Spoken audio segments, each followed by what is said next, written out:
The White House is in panic mode. Donald Trump's chief propagandist, Karoline Leavitt, just held a horrific press conference that just utterly blew up in her face. Let me show you what went down. She was asked why Donald Trump continues to wear bandages on his hand, to which Karoline Leavitt responds, it's because he shakes so many hands each day that's why he has to wear a bandage. Here, play this clip. Yes, in the blue. Karoline? Yes, go ahead. Thank you. The President's been spotted out and about a number of times with bandages on his hands. Could you please explain what that is about? Secondly, he noted on Truth Social the other day that he had aced 3 cognitive tests. Could you please clarify when those tests took place? I can do that at a later date. I obviously don't have that in front of me. The President has spoken about that quite extensively throughout the years. As for the bandages on the hand, we've also given you an explanation for that in the past. The President is literally constantly shaking hands. The Oval Office is like Grand Central Terminal. He is meeting with more people than any of you even know about on a daily basis. He's also on a daily aspirin regimen, which is something his physical examinations has said in the past as well, which can contribute to that bruising that you see.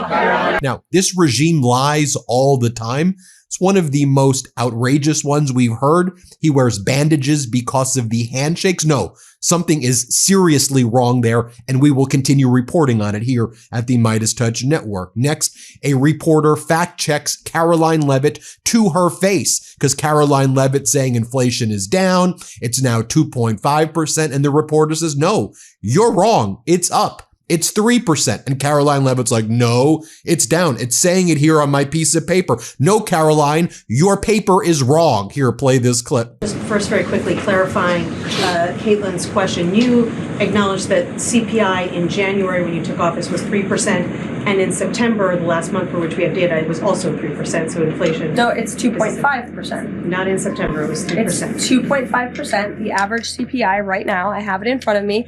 In President Trump's first 8 months in office, inflation as measured by the overall consumer price index has slowed to a 2.5 average pace. This is down from the 2.9% inherited in January. January is 1 month. Can I ask you about the AC? Folks, I just want to remind you, make sure you hit subscribe to this YouTube channel. The MeidasTouch Network is under attack from the Trump regime. We're on our way to 6 million subscribers. Help us hit it before the end of the new year, and we will keep up our fearless reporting. Next, Caitlin Collins from CNN asks Karoline Leavitt, if the economy's so strong, why is Donald Trump saying that parents should only buy their children 2 pencils? And why is he making statements like that? Here, play this clip. 2 questions. I have one on Venezuela to follow up, but first on affordability, since we were talking about the economy at the beginning. If the economy is as strong as the president has said it is, then why is he telling parents 2 weeks before Christmas that they should only buy 2 or 3 dolls for their children? Look, what the president is saying is that if we want products made right here in America, if we want them to be made from American small businesses, which is a large part of the reason the president has effectively implemented tariffs, then we're going to have better quality products right here in the United States. Maybe you'll pay $1 or $2 more, but you will get better quality and you'll be supporting your fellow Americans by buying American. And that's what the president was saying. Again, with respect to affordability, every economic metric, Caitlin, and I wish you would report more on it, does in fact show that the economy is getting better and brighter than where it was under the previous administration. I will repeat, inflation as measured by the overall CPI has slowed to an average 2.5% pace. Real wages are increasing, roughly $1,200 for the average worker. Gas prices are down in almost every single state across the country. Again, in 22 states, it's below $275. You look at the tax cuts, those are going to go into effect next year. So the best is yet to come. The president is digging. Next, Karoline Leavitt is asked, why is Donald Trump giving our most highly classified chips, the H200, and other important, highly confidential technologies to China in exchange for nothing? Why, Karoline? Here, play this clip. Philip. Thank you, Caroline. On these advanced NVIDIA H200 chips, why is the president willing to allow China to have access to one of America's chief technological advantages? Look, I will tell you just a couple of things. The president put out his own statement on this, which I do think highlights his exact thinking. What you see from the president on Truth Social is most of the time what you hear from the president behind closed doors privately. He told President Xi that NVIDIA will only be shipping H200 products to approved customers in China under conditions that will allow for continued strong national security. The administration continues to maintain a strict export control regime, and we are ensuring that the Blackwell chip and other advanced technologies stay right here in America. And these H200 chips will only be sent to China after undergoing a security inspection here in the United States. And next, Karoline Leavitt is asked again by Caitlin Collins, groceries are up. Prices are up, Karoline. Like, people know this. And Karoline Leavitt goes, nope, they're down. Nope, they're down. Here, play this clip. Those are going to go into effect next year. So the best is yet to come. The president is digging our country out of the economic hole that the previous administration put us in, and that's what he's talking about. It was a year ago, as you know, and grocery prices have been up. So we've covered the economy, but there's mixed signals in terms of what that looks like.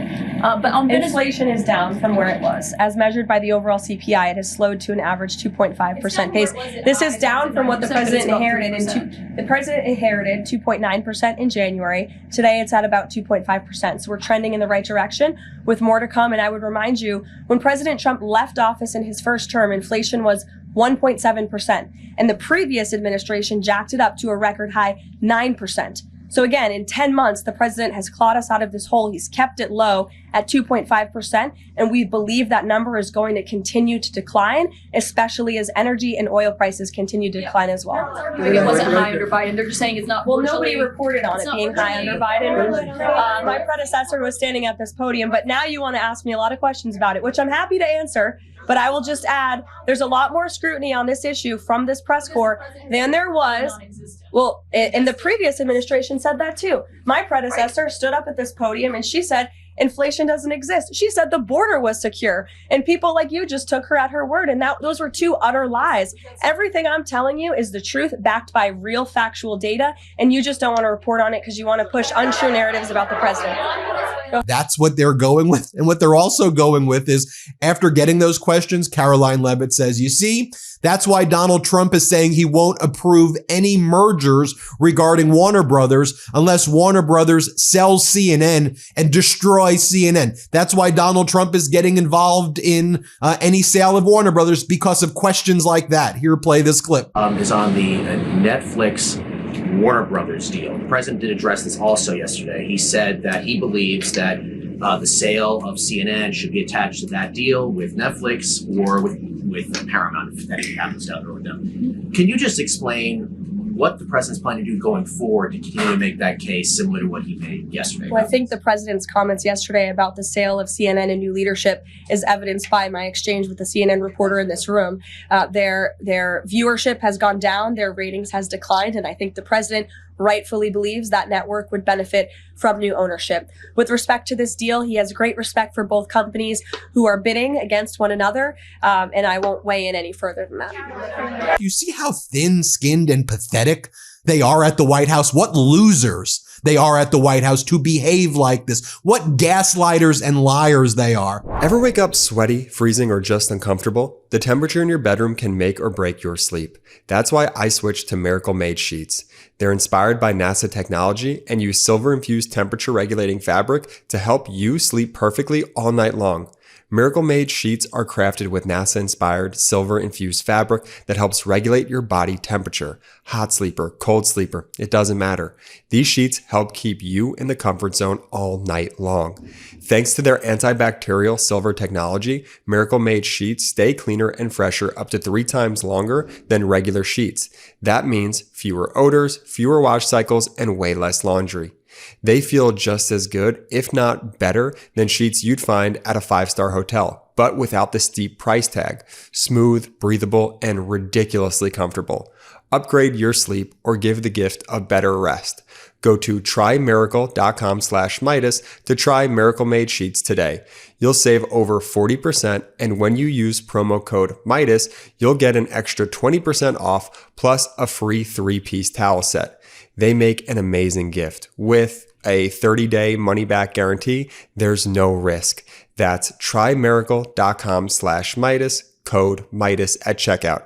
Thanks to Miracle Made for sponsoring this episode.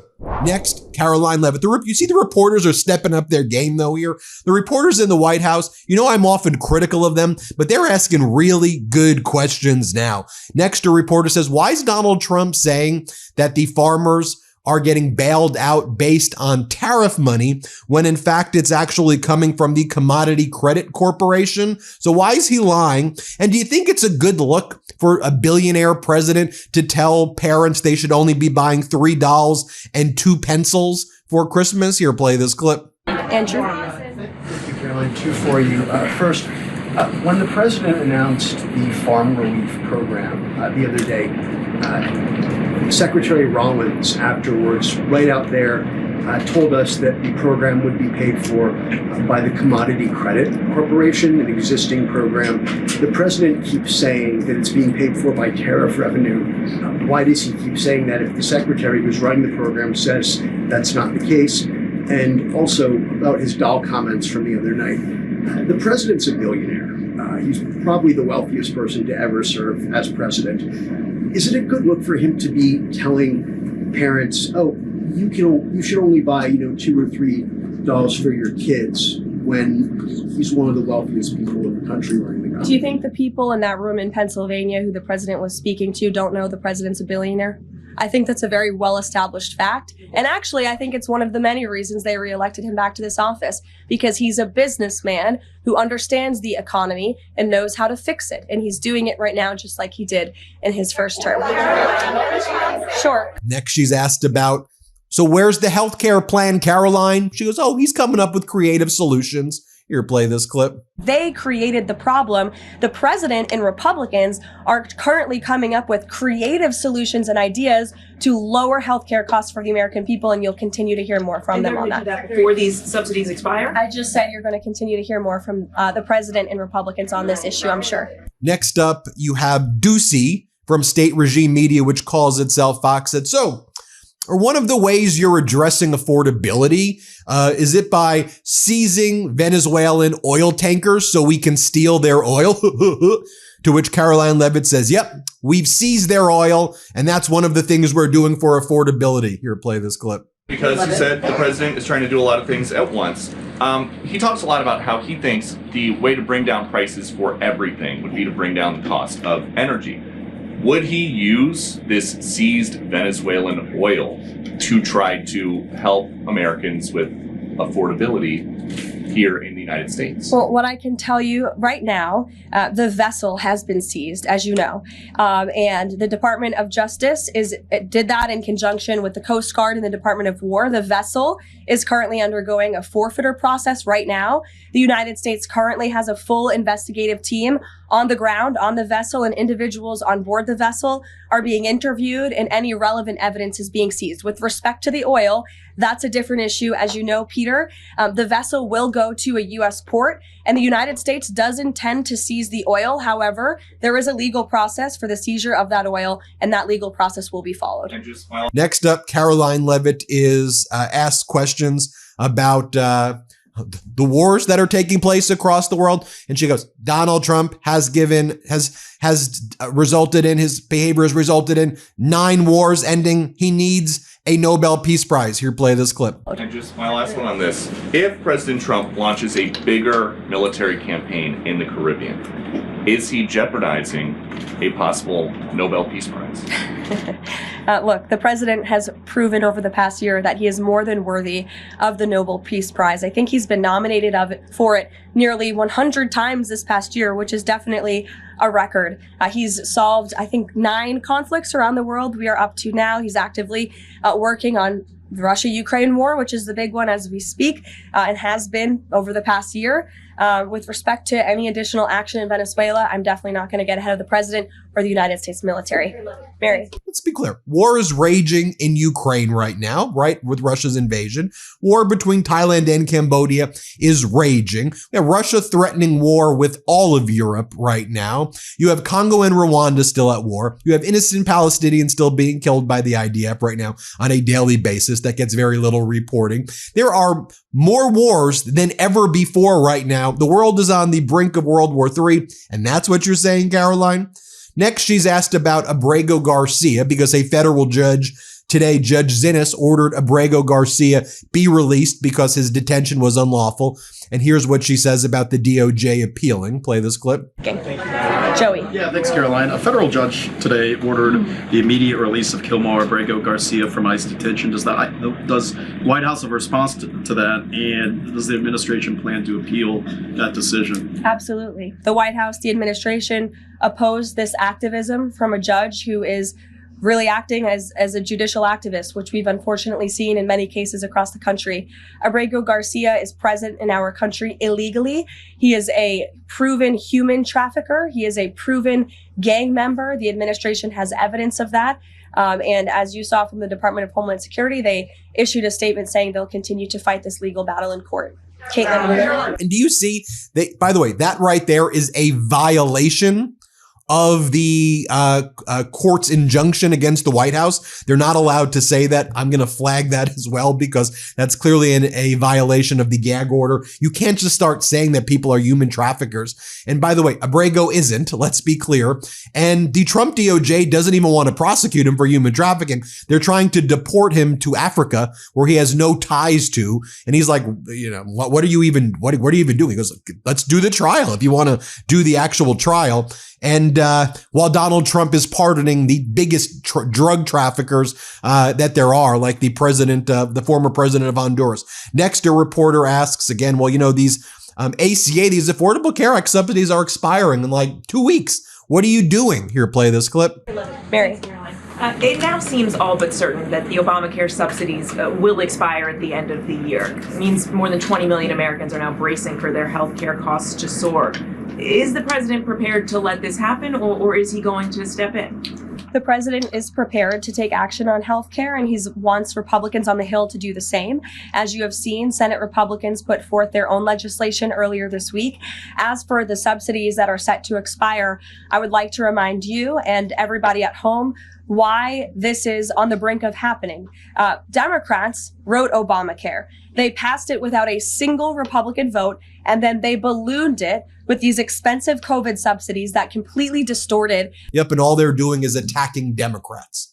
There you have it, folks. Hit subscribe. Let's get to 6 million. Thanks for watching.